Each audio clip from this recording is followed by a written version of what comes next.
Hello guys, welcome back to Reading Club. Today I'm going to read you the 26th story Treehouse, Chapter 10, 11, and 12. Chapter 10, The Pirate Captain's Story. Once upon a time, there was a bad little boy who dreamed of nothing else but going to sea and becoming a pirate. And when he grew up, he did exactly that. He became a pirate captain, sailing the 7 seas in his very own pirate ship with his very own pirate crew. The pirate captain spent his days plundering ships, surrender or die, burying treasure, making prisoners walk the plank, bye-bye, Grandma, and was as happy as any pirate captain could possibly be.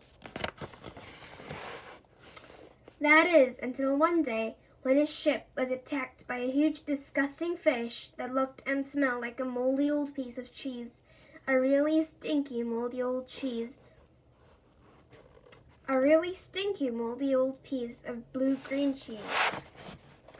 Gorgonzola, says Jill. That's right, says the captain, exactly like Gorgonzola. No, I mean, its name was Gorgonzola, says Jill. The very one, says the captain. But how could a landlubber like you know about a thing like that? Jill knows everything there is to know about animals, says Terry. Is that right? Says the captain, studying Jill carefully before going on with his story. The pirate captain drew his cutlass and tried to spear Gorgonzola from the deck of his ship, but as he leaned over the side of the fetish, Gorgonzola leapt right out of the water and bit the pirate's head clean off its neck.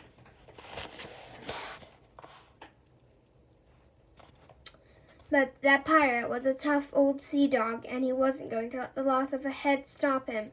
He carved a replacement head out of wood and from that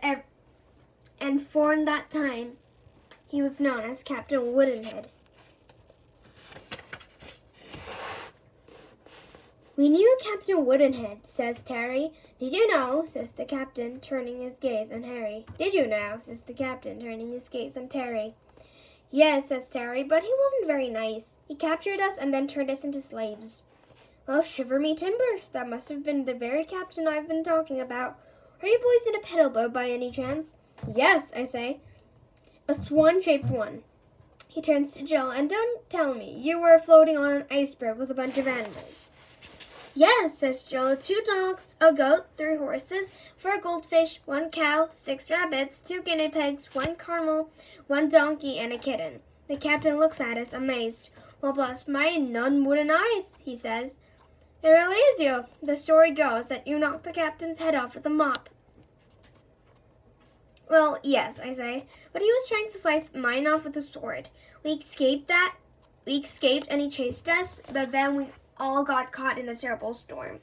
Our pedal boat and the pirate's ship was smashed to pieces on the rocks. We were the only survivors. We used the wreckage of the pirate ship to build our treehouse. Look, you can see it up there.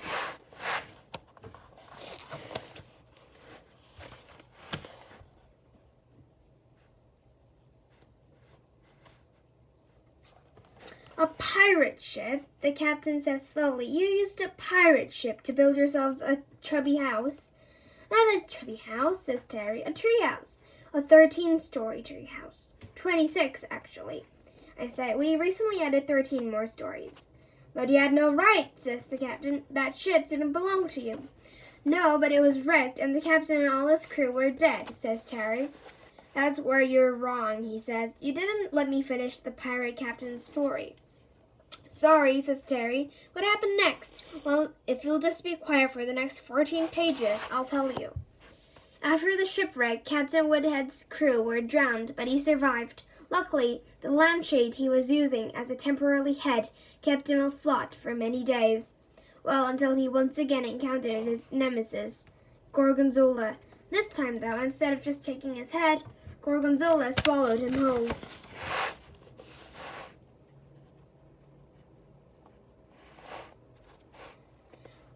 Oh, that fish's belly was a foul and friendless prison in which to be trapped.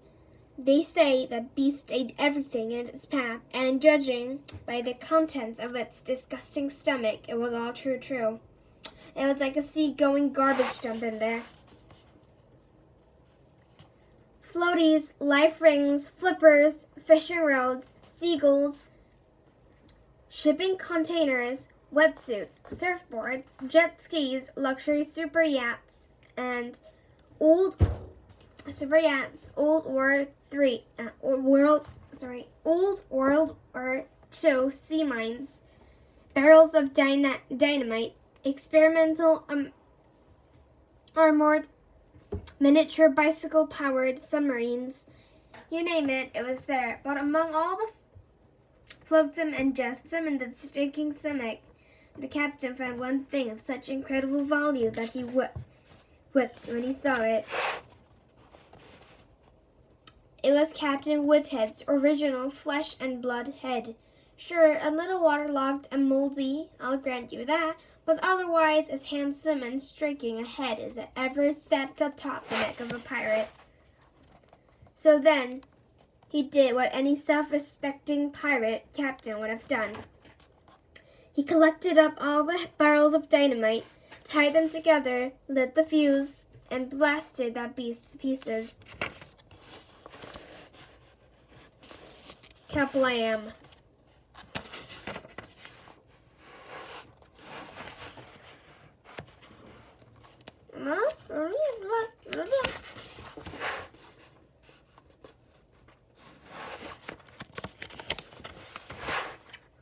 You might think that Captain Woodenhead would have been blasted to pieces too, but he wasn't. Safe inside the heavily armored, bicycle-powered mini-submarine, he survived the explosion and made his escape.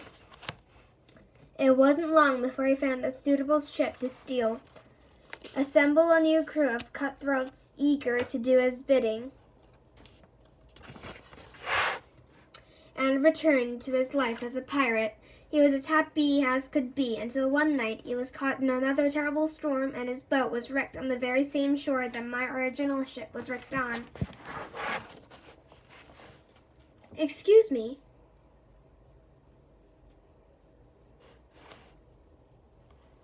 Says Jill. Did you say my original ship? Are you Captain Woodenhead?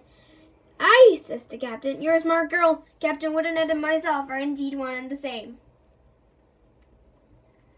Run, yells Jill. It's Captain Woodenhead. Where is, says Terry, looking around. There, I say, pointing at the pirate captain. Him, says Terry. But he doesn't have a wooden head. Weren't you listening, Terry? Says Jill. He just told us the whole story. He found his original head in Gorgonzola's belly. Yikes, says Terry. Let's get out of here. Not so fast, says Captain Woodenhead, jumping up and grabbing us in a pirate hug, which is just like a bear hug, only pirate style. Now I've got you and I'm going to make you pay for what you did to me. But it was all your fault, I say. You started it by kidnapping us and making us into slaves. That may be so, but you knocked my head off with a mop and shipwrecked my boat and stole the pieces. Now I'm going to claim your treehouse and all who sail in it in the name of Captain Woodenhead. He turns to the other castaways. All right, you scurvy mongrels, get up. The treehouse is ours. At the captain's command, his crew staggered to their feet. The captain hands us over to 3 of the biggest ones, while the others obediently began climbing up the cliffs toward the treehouse. We kick and struggle against our captors, but it's no use. They're too strong. Well, I guess that's it, I say. No more treehouse. Never fear, says Terry, lifting his t-shirt. My emergency self-inflating underpants are here. Watch this. He pulls out a small cord hanging out the front of his trousers. Thwomp! Terry's underpants inflated so quickly and with such force that the pirates holding us were thrown backwards onto the sand. The 3 pirates jumped back up, cutlasses in hand. Hold on to me, says Terry as he stepped toward them. What are you doing, Terry? Says Jill. You're wearing inflatable underpants, and they've got really sharp swords. I know, says Terry. That's the idea. Before I can ask him what the idea is, there is a loud pop, followed by an enormous whoosh of air, and we are blasted up into the sky. Whoosh! We soar, we dive, we climb, we plummeted. We looped once, twice, 3 times, and then smash. We are hanging from the branch of a tree, a big tree. I don't believe it. It's our tree. Sorry about the rough ride, says Terry. I don't really know how to fly these things. That's quite okay, I say, untangling myself from the tattered shards of rubber. But what I want to know is, why are you even wearing your emergency self-inflating underpants? Because all my normal underpants are dirty, says Terry. That's why I was washing them, remember? Oh yeah, that seemed like so long ago now.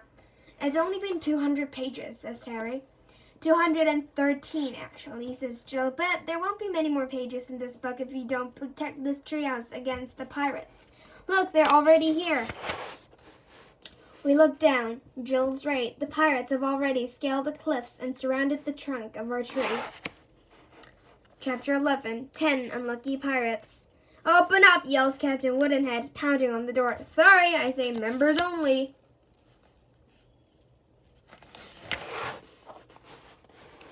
Now come on, Andy, says Captain Woodenhead. Let me and my crew in. I promise nothing bad will happen. Forgive and forget, that's my motto. What about that stuff you said on the beach about making us pay and how you were going to claim our treehouse for yourself? Captain Woodenhead roars with laughter. Oh, don't take any notice of that, he says. That was just silly pirate talk. All we want is to come in, take off our boots, rest our weary, waterlogged bones for a couple of days, and then we'll be back on our way. Sorry, I say, but I'm afraid the answer is still no. All right, then, you leave me no option. We're going to blast our way in, says Captain Woodenhead, suddenly turning nasty again. Men, prepare the cannon. Oh no, says Terry. What are we going to do? Let them in, I say. Are you crazy, says Jill. You're just going to let them in? Yes, I say. You know, I know it sounds crazy, but I just had an idea. Do you remember that nursery rhyme where all the pirates get killed one at a time? Of course, says Jill. 10 Unlucky Pirate is one of my favorites, but how is a nursery rhyme going to help us now, even if it does have 10 pirates in it? Well, I say, even the craziest nursery rhyme have a grain of truth in them. Take Hey Diddle Diddle, for instance. Everybody think it's just a made-up story about a cow jumping over the moon, but in 1864 in Dorset, England, a cow really did jump over the moon. Really, says Terry.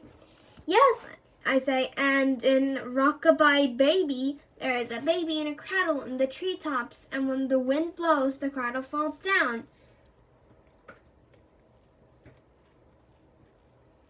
Well, scientific studies show that if you put a baby in a cradle in the treetops and the wind blows, the cradle and baby really will fall down. That's incredible, says Terry. Who would ever have thought of that? And of course, you know Little Miss Muffet. That actually happened to me, says Jill. I was sitting there on my tuffet eating my breakfast when along came a spider that sat beside me and frightened me away. But I thought you loved all animals, says Terry. Not spiders, says Jill. Nobody likes spiders. Not even spiders like spiders. Well, anyway, I say the point is, if I'm right, then 10 Unlucky Pirates suggest that 10 pirates and our treehouse are going to be a bad combination. I hope you know what you're doing, Andy, says Terry. Me too, I say. I give you one last chance to surrender peacefully, bellows Captain Woodenhead. Otherwise, I'll blast you and your treehouse to pieces in a very non-peaceful way. That won't be necessary, I said. We've had a quick meeting and decided to allow you and your crew free membership with access to all treehouse facilities, including unlimited use of the marshmallow machine, the lemonade fountain, and the ice cream parlor. Well, that's more like it, says the captain, amid rousing cheers from his crew. I climbed down, opened the door, and the pirates barged in excitedly. Within moments, they've climbed the ladder and made it up to the main level. Well, I must say, says Captain Woodenhead, walking around the treehouse, you've made yourself quite a palace out of the pieces of my boat. I think my crew and I are going to be very happy here. Very happy indeed, especially with you three as our slaves.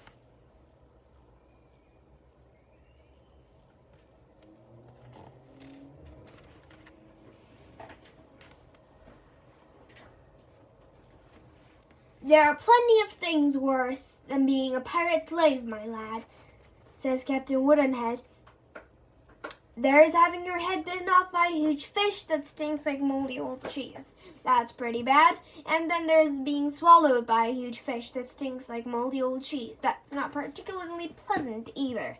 Also, having your ship wrecked in a storm and the pieces stolen by thieves isn't much fun either, in case you were wondering. Hey, Captain, yells one of the pirates. Look at this find. Come and have a swing with us. Captain Woodenhead's crew are standing at the edge of the deck, clinging to a vine. I swear by ex-Woodenhead, that is a mighty fine vine, says the captain. Then he hung back to us. You three stay here. I'm just going to have a quick swing, and I'll be back to tell you how things are going to be around here from now on. The captain runs across and, with a mighty leap, joins his crew on the vine. They push off and go swinging out wide from the treehouse. There is a blood-curdling scream as one of them pirates loses his grip and goes plummeting downwards. Yeah! We peer over the edge at the pirate-shaped hole in the ground below. Paff. You were right, says Terry, but what about the others? Well, they're at the ice skating rink, I say, which is exactly where the rhyme predicts they would be. 9 unlucky pirates learning how to skate. If my calculations are correct, any moment now we should be hearing a loud crack. Crack! Like that, says Terry. Exactly like that, I say. I think we can safely let the rhyme take it from here. 9 unlucky pirates learning how to skate. One cracked through the ice, and there were 8.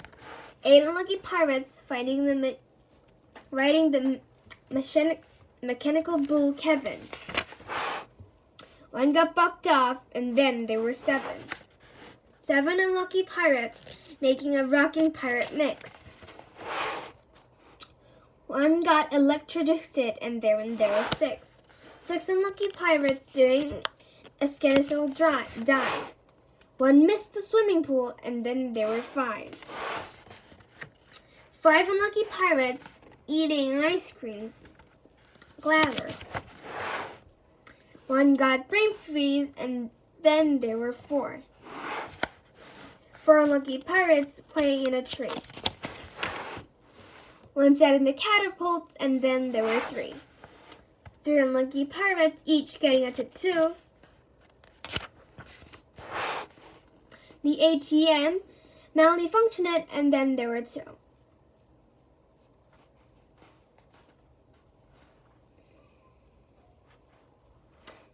That's an automatic tattoo machine, in case you've forgotten. 2 unlucky pirates mud fighting in the sun. One got baked hard, and then there was 1. That's amazing, Andy, says Terry. Everything happened just like it does in the rhyme. There's only 1 pirate left, says Jill, but unfortunately it's the worst one, Captain Woodenhead. And there he comes. Don't panic, I say. There's still 1 more verse. 1 unlucky pirate with a cutlass and a gun. He got lost in the maze of doom, and there were none. Well, that's kind of right, says Terry. He's got a cutlass and a gun, but he's not lost in the maze of doom. He's not even in the maze of doom. No, not yet, I say, but he soon will be. Let's go. Where, says Terry, into the maze of doom. But it's dangerous, says Terry. Look at the signs. Are you crazy? Hazard. Enter at own risk. Certain death ahead. Maze of doom. I know what the signs say, but Captain Woodenhead is even more dangerous. He's got a cutlass and a gun, remember? Oh yeah, good point, says Terry. Let's go. Chapter 12, The Maze of Doom. We've run into the maze. Captain Woodenhead runs after us, exactly as I hoped he would. We turn left. We turn right. We turn left again. And then right. Left, left, right, left.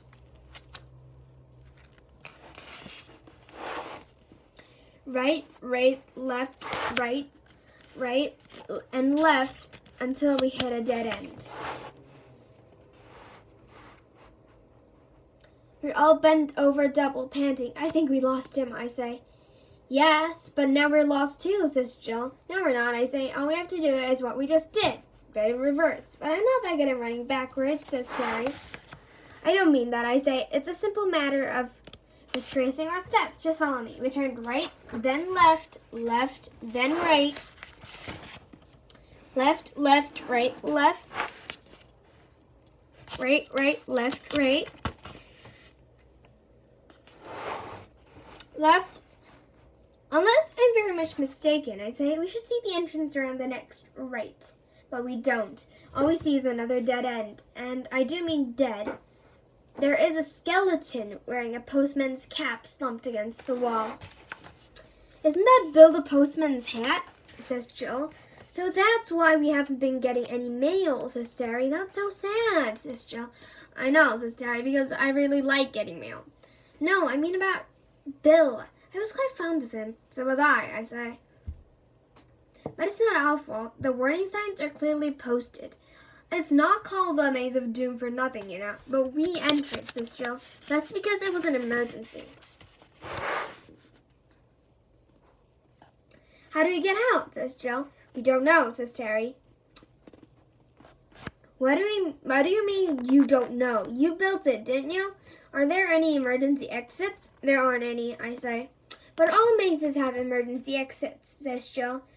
This is the Maze of Doom, I explain. It doesn't have emergency exits. That would be cheating. Oh no, says Terry. We're going to end up as skeletons, just like Bill the Postman. Not necessarily, says Jill, looking skywards. Listen. To what, says Terry. That's a fluttering sound, says Jill. Unless I'm very much mistaken, that's the sound of Silky and her friends.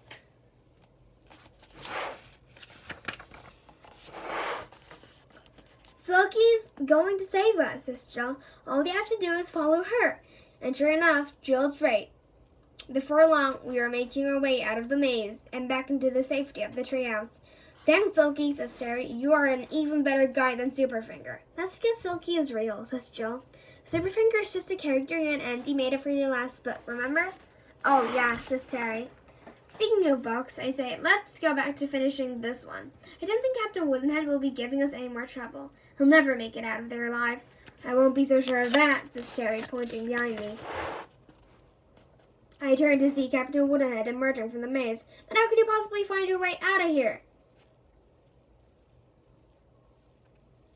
That's the most complicated maze in the world. It's the Maze of Doom. A couple of lucky guesses, I suppose, says Captain Woodenhead, advancing toward us, slicing and dissing the air with his cutlass. Well, lucky for me, that is. Not so lucky for you. He's right about that. This time, there was no escape. We are right at the edge of the deck. Below us is the shark tank. You've ruined everything, says Captain Woodenhead. My wooden head, 2 of my ships, and now you've destroyed my crew as well. But I'll have my revenge. Prepare to die. Captain Woodenhead raises his arm high into the air, his cutlass flashing in the sun. Get ready to jump, I say. Don't even think about it, says Jill. Those sharks are not to be disturbed.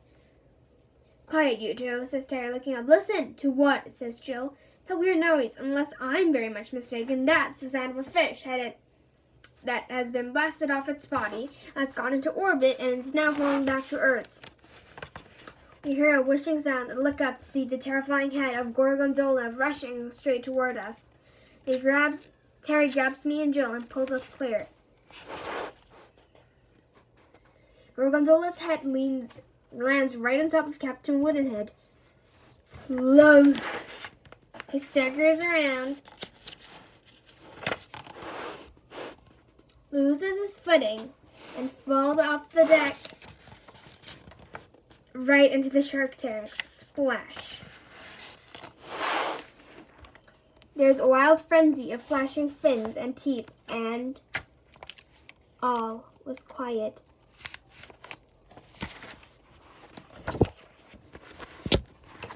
If you like this channel, please subscribe Reading Club. Thank you.